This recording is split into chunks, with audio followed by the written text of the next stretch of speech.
On this week's Food Truck Diary, I got one of the most famous fighters on the planet, the Hall of Famer, the California Kid. I'm excited for this one. Urijah Faber joins me, and I'm giving him paella.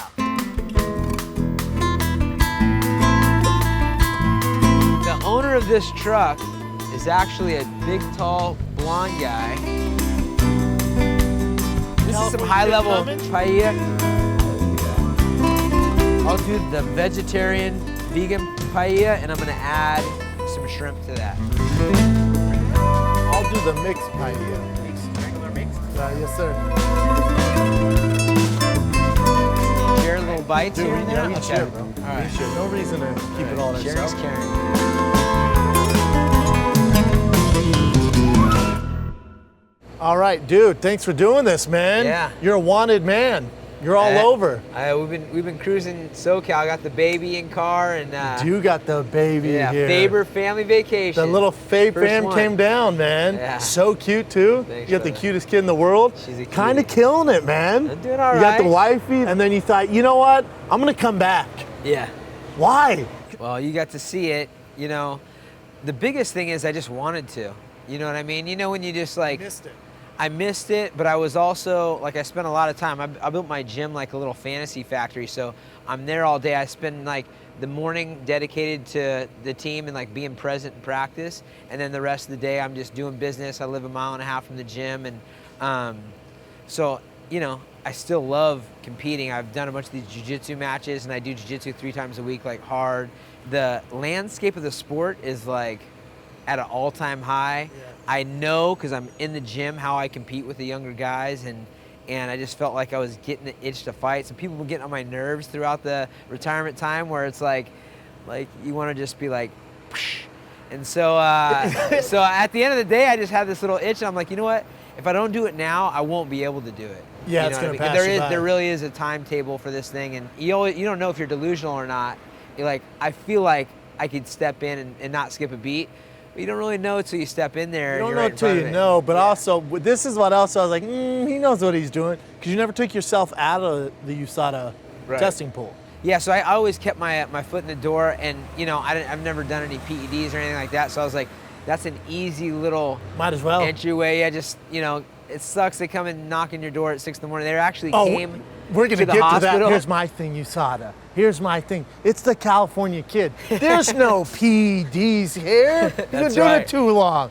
Could you take the day off? Could you just be fucking human while he's having his kid and not come during then? You can come any other time. Those guys Maybe are- the next day. They're like family, though. It was nice to have the old USADA crew in there. Like, yeah, to crescent the baby. Did they pull that? Like, yeah, I should have had congrats. the baby. I We're gonna need should to have piss him. showered him. Wow. Just the baby, just.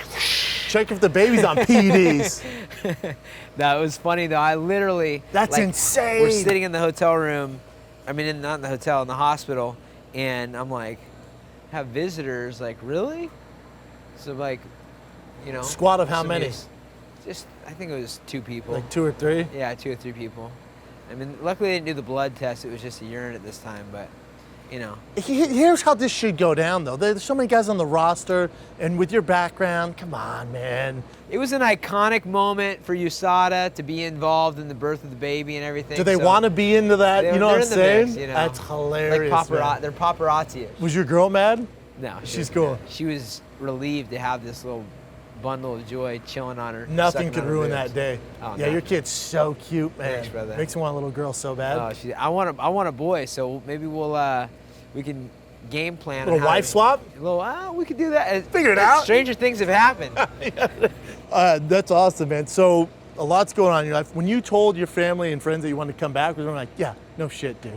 It was mixed feelings. You know, my mom never wanted me to fight in the first place. The team guys, the guys that I roll with, were pretty positive about it. And there's some guys that are like, man, what, you know, Cody in particular was like, dude, they're not going to pay you enough. You got nothing to prove. He had I'm with Cody, yeah. the same conversation that you had with me. And I'm like, bro, you're just jealous. And he's like, oh, you know, we're just sure. fucking with each other, you know. It's true you have nothing to prove. It's kind of a different time now with ESPN. Right. And I don't know. But to your defense, like guys talk about like a Nate Diaz and Jorge Masvidal, how the Diaz brothers, for that matter, how like they're fighters.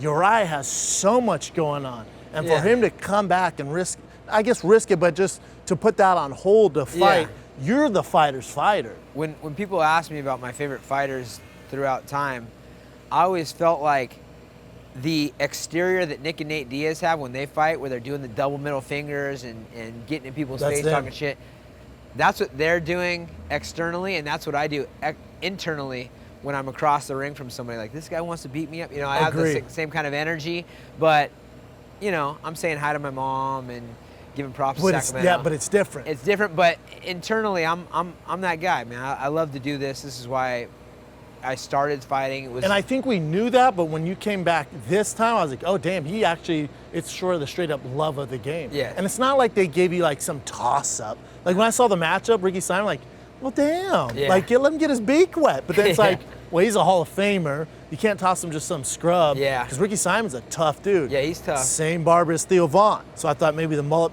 power would come into it. But he's got the Mexican You said version. Cool mullet. Not happening. Not happening. And that's the one thing I knew I had on him for sure. There's a lot of things going around about, you know, how we're going to match up, but I knew for sure I had better hair. You had better hair, maybe a little power.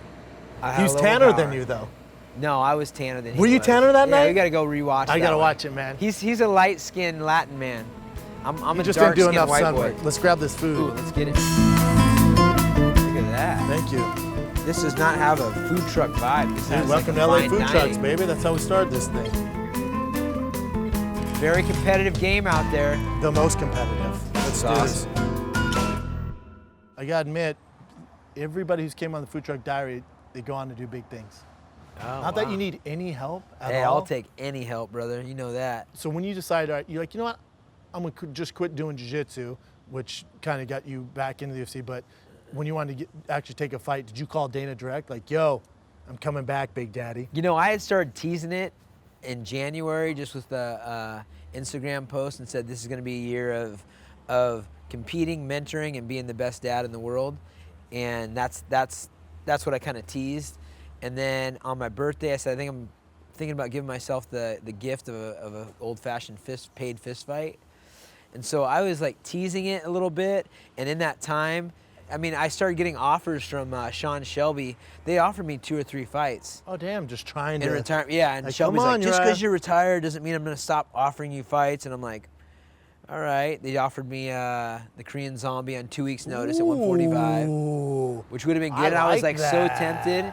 And then they had offered me Cub Swanson in China at one point, and I was like, dang. I was like, I don't want to jump in, like you said, like people all thought. You don't want to just jump in because No, it would have made you seem almost desperate. Yeah, desperate. So So I was that like, fight takes on 4 days' notice. China, like, damn, you're right. yeah. Thought no. things were going well, bro. Yeah, and honestly, it's like, and that was at 145, and I'm like, yeah, I can compete. Like both those matchups, I like those matchups. I love those matchups. But I'm a 35 pounder. Yeah. And so I'm like, if I'm gonna do it, I'm gonna make sure that first and foremost that I can get back into switching your headspace is the biggest thing when it comes to fighting. You have to get in and do the practice that you don't want to, and know that you're gonna get dinged up, and you have to, you know, start losing the weight and all that kind of stuff. So I'm like, if I'm gonna do it, and they keep offering me fights, and I'm running out of time as I'm 39 years old at this point, and I'm saying, you know, I'm just having the itch and I'm thinking about it. The same reason why I retired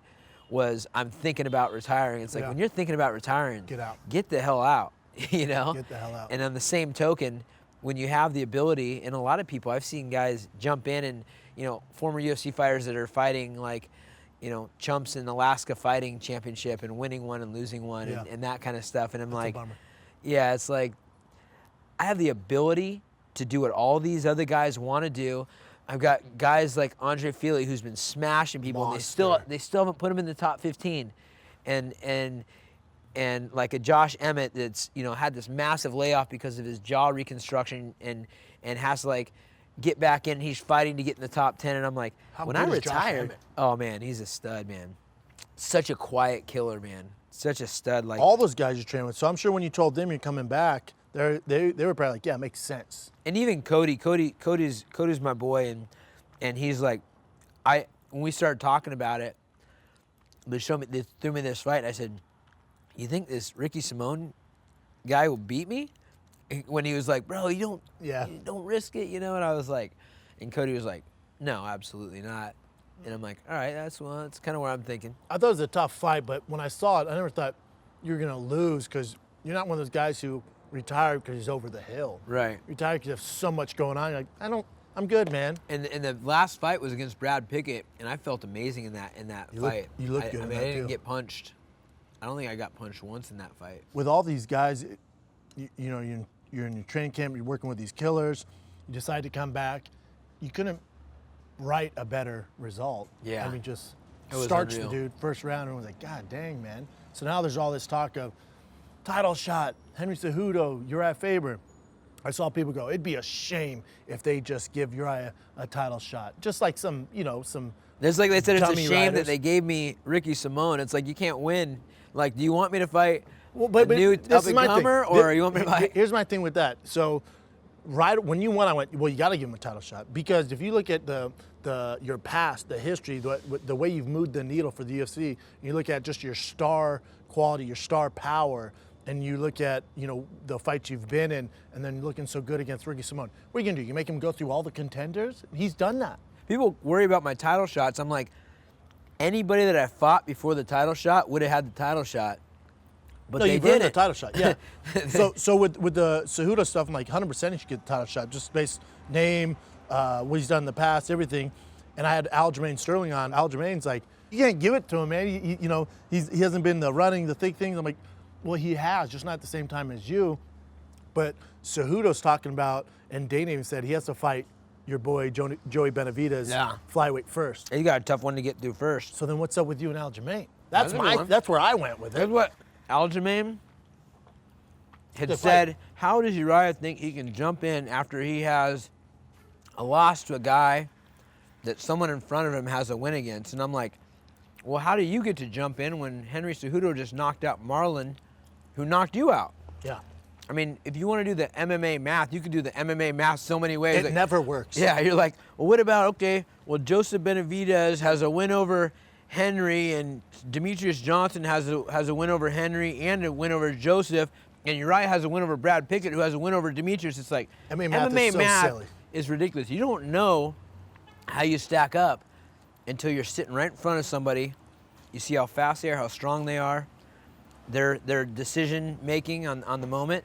That's how you find out. Agree. And I think Henry and I is a great matchup. Henry and you is a phenomenal matchup. I also think if you ask Henry who would rather fight, Joey Benavidez for the title or you for the title at 135, he'd pick you. And I was responding to Henry. I'm like, come in, give me the title. I was like, somebody calls you, even today, let's not say calls out because we're beyond somebody calling you out in the street. Yeah. Or if somebody comes up, puts his nose in your face and pushes you by the face, you're going to beat the crap out of that guy. Yeah, you got to react. Now, in the fight world, a call out is an invitation to say yes or no. I'm saying yes, and let me show you what I can do. But it makes sense for both of you guys. But when Dana said he has to fight at flyweight, Dana says a lot of stuff, man. Who Dana knows says a lot what's of going to stuff. happen? I'm just saying, let's say Dana's telling the truth and he wants it at flyweight. Right. You versus Aljamain ain't a terrible fight. Not at all. And I heard Aljamain actually had said that when I first said that I was going to come out of retirement.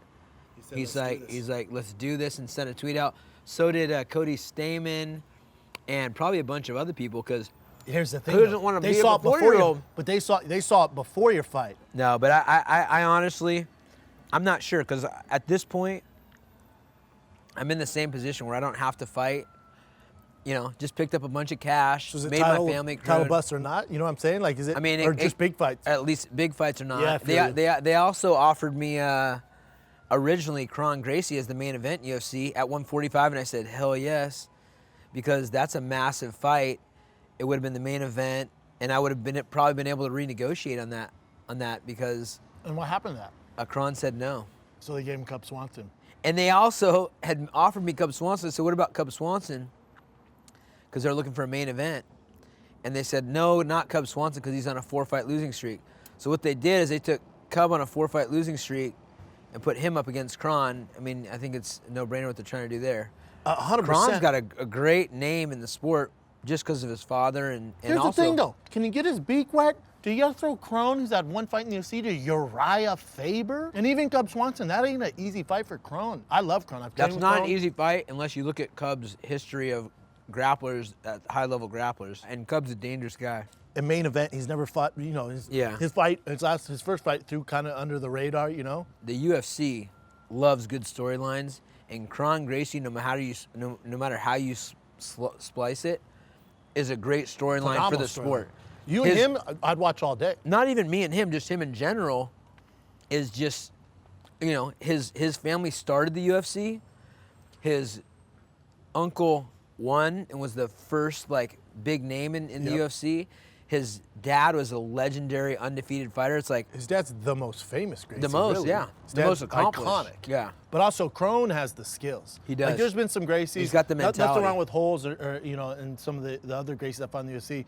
But Crone has the mentality like his dad and the skills on the ground where he's going to go a long ways. He is so good. And you know what I like about him? I mean, he trains with the Nick and the Diaz brothers, which are my boys, and so I think that's part of the reason why. His attitude? Kron's not scared of me in any way, shape, or form. Absolutely. Like when he said no to the fight, I know it has nothing to do with that. I would imagine he said yes, but his team was like, dude, Urijah, like he's just. And on top of that, I'm friends with those guys, you know, and those guys are real. That makes sense. Which I didn't realize how involved he was on their team, but honestly, I liked it. He shows up to the fight, looks like he hasn't washed his hair in a couple days. Doesn't comb his hair. He's fresh not off trying the beach. He's not trying to pluck his eyebrows and friggin' good-looking dude though. You know what I'm saying? Yeah. Just like his papa. Yeah, he's just there. So I like that guy, man. I think he's going to make a big impact if he gets his hands where they need to be. It's not there yet. They're very underdeveloped in my opinion. It's not there yet. At the same time, UFC has gone into really. It used to be like guys are good at everything, but now these specialists are kind of dominating a little bit. Well, the reason why. Like Khabib stand up, you know, he's not going to win a Golden Gloves. Yeah, the reason why is to be a specialist at something, you have to have gone through the ringer of dedicating your life, understanding how important it is, know all the things to be a champion. When you're a specialist in something, that means you know how to be the best at something. Show up. But the only thing is, you can be a specialist, but you can't be a specialist and just, let's say, be an All-American wrestler. That's not a specialist. No. Specialist, I'm talking about a Khabib. I'm talking about a Ben Askren. Even though he just lost, I'm talking that kind of specialist. Kron Gracie's that special in jiu-jitsu. Yeah. When I looked at that matchup, I was like, man, he really is that. And that's what I've been competing against in retirement. 7-time world champ. That's true. You know, phenom. I was like, that's right up my alley. But then I also get to punch you in the face. Not that he'd be. Which is more up your alley, though, than his. Way more up my alley. Way up your alley. Yeah. Wrestling, everything. Now, I wouldn't be mad at that fight. Yeah. Are you, yeah, I'm not mad at that fight at all. So really only big fight for you. Makes sense. You're a Hall of Famer, for God's sakes. So only big fights. Maybe if they throw the money your way with Aljamain, but hopefully Henry Cejudo for you, which I think they should do, you versus Henry Cejudo. Where are you at on Cody Garbrandt? Yeah. I don't think it's a matter of him not having the skills. Is it more of a mindset? Because he's so goddamn talented. He's so phenomenal. You look at his fight, you know, with Dominic Cruz, and then you look at the TJ Dillashaw fights, which obviously didn't go his way, but he's so damn talented. And when after the TJ knockout, when he came back, you see him get hit, and you see the old school street Cody Garbrandt come into play. I'm like, oh no, don't stand and bang, dude. First and foremost, you know, his biggest thing is just he's a friggin' warrior to the utmost. He's a dog. And also, he's got a skill set that is really, really hard to match. I mean, I don't think there's a better guy out there on the planet, to be honest, when it comes to boxing, his wrestling pedigree. People don't understand how high level his wrestling is. His wrestling is, he could have gone and wrestled at the highest level and had a lot of success there, but he decided to fight instead. So probably could have wrestled at Ohio State easily. Yeah. So for him, he just needs to have an uninterrupted, full pre-camp and camp, uninjured, undistracted, and then just fight to his potential. Because I've seen him, you know, in like his last camp, for example, he had a good 8-week camp coming off of camps where he had a lot of injuries, etc., and then went out there and smelled blood and put himself in a bad position by getting too aggressive. He didn't have to do that. The guy he fought, he didn't have to get hit once by that guy if he would have. He has the skills. Yeah, he could have tagged and moved. I mean, he's so fast. Yes. So it just comes now at 28. As a Cody fan, for me, it's frustrating. It's frustrating for me to be on his team, man. Yeah, it's really frustrating. I love So that guy. all he really has to do is be firing on all cylinders, which part of that means staying healthy throughout camps, and then fight to his ability and make smart decisions, and then he'll be a world champ. And where's he at, like around the gym and stuff? He's good mentally? He is good, but he's still nursing some injuries. Yeah. So he has a family too, so I'm not mad at that. Family, Slow down, brother. Yeah, but at the end of the day, like just having him in there consistently without, obligations. He also went from 0 to hero in like the flash. Like I thought the Don McCruz fight was too much too soon. Yeah, he got that, and then it was like people come out of the woodworks getting distracted here, money opportunity there, this. He has a wife. He gets his wife. He gets his baby. It's a lot to handle for a young guy from Ohio. 100%. And he's grown up a lot, and he's making some big strides. And so all he really has to do is focus. Yeah. That's it, and he'll be a world champion. And and who knows when that opportunity will come? Depends when he fights next and how he performs there. But I'm not too worried about him as long as he's focused. I think he's going to learn. He has a lot of time. A lot of skills, a lot of time. I like his chances. Yeah. The whole TJ Dillashaw alpha male kind of camp stuff. Yeah. That's it was set to rest, right? TJ's 1-2, knocked him out both times. All right, that thing's over. Yeah. Now you're back though. Yeah. It ain't over. It's not because over. I would pay prime that's money the biggest for fight you versus out TJ, there. right? And you know what's funny? The biggest thing, and I have this video. I'll probably post it at some point again. Oh no! But I post. It's basically him describing how he decided to leave our team. People leave teams all the time. It's fine. Yeah, leave team, go here, go there. Whatever's best He'd already for you. been training with Dwayne, who had left our team probably a year prior, going back and forth.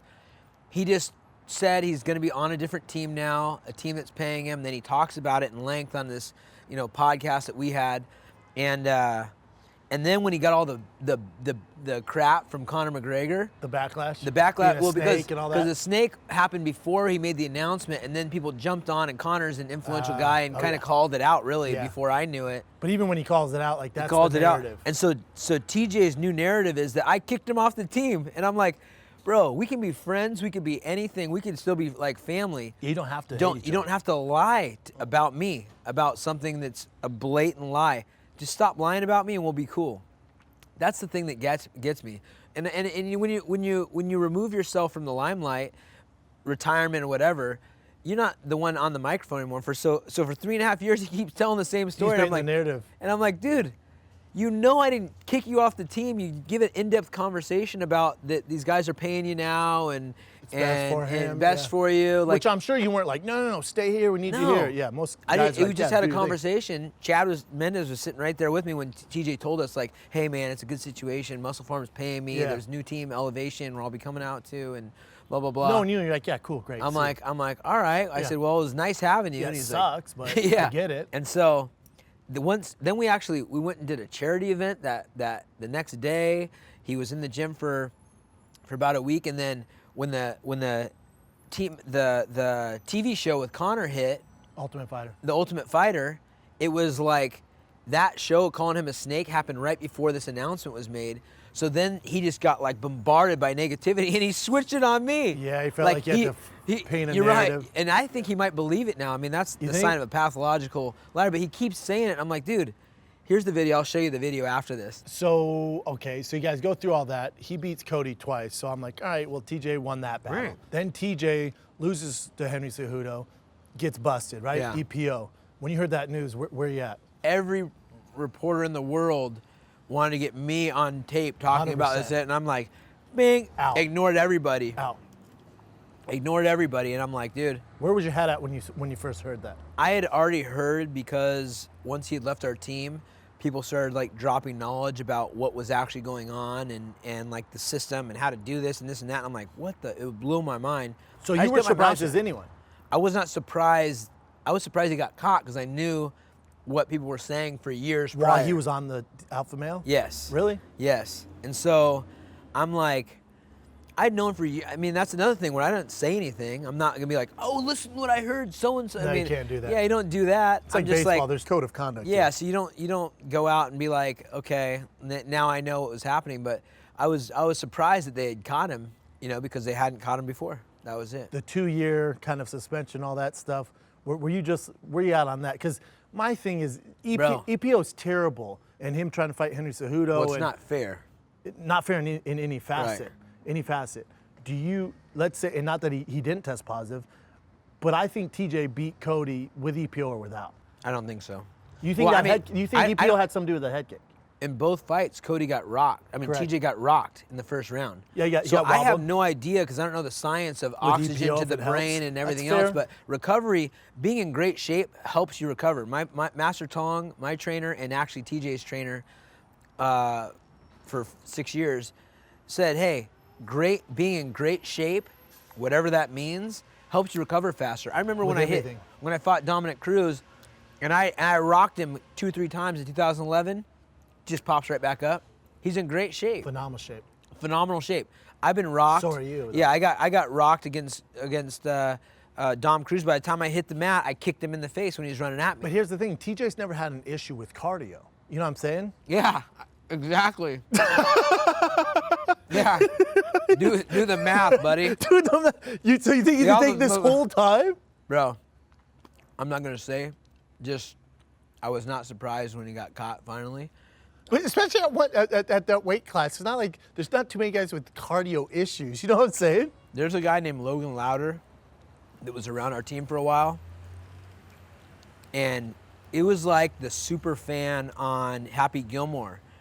The guy that would be like, hey, Happy. Hey, Happy. What's up, Happy? He was like that with TJ. You will miss this shot, jackass. Yeah, that guy. Yeah. He was that guy, this Logan Louder guy. And I had to see him with TJ all the time around town and whatnot. And TJ said, I thought he was a BMX guy. He's like, oh, it's my he's a biker or whatever. Cyclist who was kicked off the French tour, the French tour. Yeah. Oh, wow. Good buddy. He was a fucking weird. And then when TJ left the team, the guy got so weird. He's like, hey, man, I heard that you aren't comfortable with me being around here. I just want to let you know I don't have any family and this team. And I'm like, and TJ won't return my calls, he says. And I'm thinking, what the heck? I mean, it was literally like Happy fucking Gilmore. And then I go research the guy and stuff. I'm like, oh my gosh. Shady character. Dude, it's hilarious. So at the end of the day, look, Cody's ability to beat anyone in the world is still there. Agree 100%. I don't know how, because I've never done PEDs or done any research on them. I don't either. So I don't know how that I'm all affects bro recovery sides. or this I'm all and that. bro sides. But I know I've been hit by Cody, and clean shots like that are hard to recover from. Yeah, he hits like a Mack truck. He hits like a Mack truck, dude. And so who knows? At the end of the day, you can't really say. We don't know. I still think John's undefeated, whether those picograms came naturally or not. Yeah, John's, that's a whole nother story. If you go back and look at his history and everything else, it's I know. He doesn't look. He's always been top level guy. Yeah. And TJ, I will say, dude has skills. One of the most competitive guys I've met. Savage. One of the hardest working guys. One of the most cutthroat guys, like step on his mother's throat type of guy to get ahead. Whatever it takes. And so I think Literally that's what whatever it happened. takes. Yeah, Yeah. literally whatever it takes. So Yeah. at the end of the day, I mean, do you respect that? That's not how I would want to teach my kid. No, me neither. So, but also, I don't chalk up, oh, TJ's just good because of EPO. I'm not that. No, I've been no. around the game long enough where I'm like, no, hold up. Also, Barry Bonds isn't just hitting those home runs because he was juiced. Like, those guys have real skill. They happen to do this stuff. It did give him an edge at the highest level. Have you ever done anything? No. Me neither. So I have no clue. I have no idea. But I will say this. But I've seen TJ in the weight room. I've seen guys in the training room. I've seen John in the training room. Trust me, whoever he's fighting can take whatever he took. He's still beating the brakes off him. Yeah. So here's the thing about PEDs, steroids, HGH, EPO. I have a brief overview from what I've heard and whatnot. Steroids is not you just get a bunch of muscle.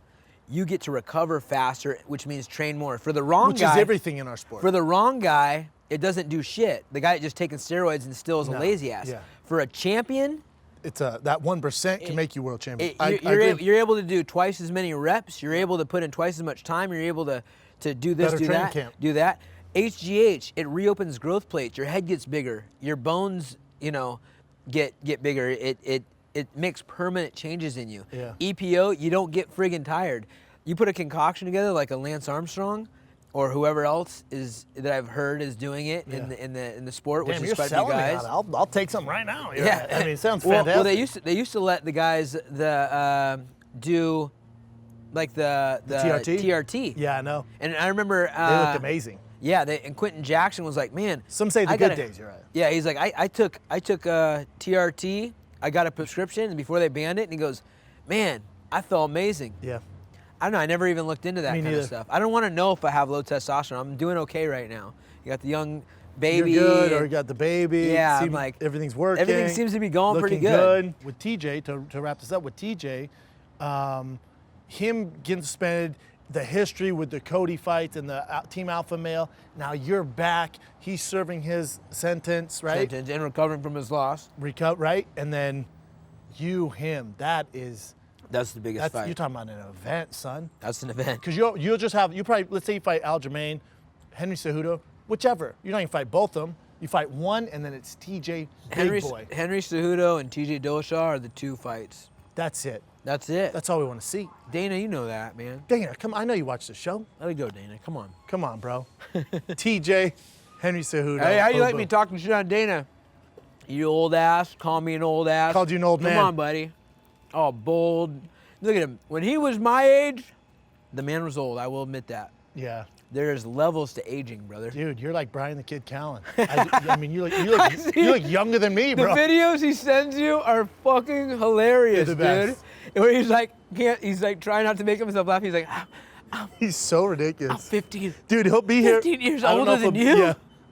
I don't know if he'll be here before you leave, but he'd be all over you. Oh, bro, I love that guy, man. He's so freaking funny. So for you, it's just kind of waiting for one of these mega fights, but back to business as usual. Running the gyms, run the businesses, Hollywood, doing your thing, man. Hanging out, kid, having a good time. But that's the one thing that living a healthy lifestyle is the key. You know, since I was young, I was, taught and brought up in healthy environments. Exercise, good food, crazy weird stuff. My mom used to have us do all sorts of weird, like hippie stuff, like bee pollen and royal jelly and garlic beet juice and raw apple cider honey vinegar water, which I still drink daily, and all this stuff. And it's paid off, man. For me, dude, it really has. Hell yeah, it has, man. You're killing it, brother. I'm glad we finally got you on here. Dude, my pleasure. Man, I can't wait to see what's next for you, brother. Well, California Kid. Hey, I want to say, if this guy would have done PEDs, oh, bro, it would have been all over for everyone else in the world, man. Everyone, Look at the gifts this guy's got. Everyone, all natural. See? But First too team. much pride. Too much pride. Too much pride. Not a bad person. And some morals. And some morals. In some regards, some morals. Some yeah. depends. Yeah. Thanks, brother. Thanks, brother.